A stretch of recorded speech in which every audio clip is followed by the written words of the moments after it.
iwasan mag-stutter kapag nagpa-public speaking ka para hindi ka lang sa trash talkan palong-palo.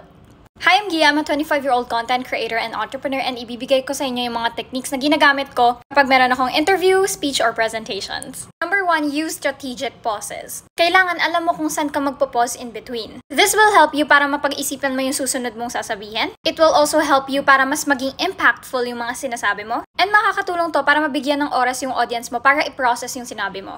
Pangalawa, slow down. Opo, pwede pong huminga. Dati kasi kapag kinakabahan ako, mas bumibilis ako magsalita. Pero mas impactful pala kapag mabagal ka magsalita. When you emphasize every word that you're saying, mas memorable siya and mas may impact. Lastly, you can also record yourself. Before a presentation, i-record mo muna yung sarili mo. Kasi minsan, di ba, may mga trigger words tayo. Or mga letters na nabubulol talaga tayo.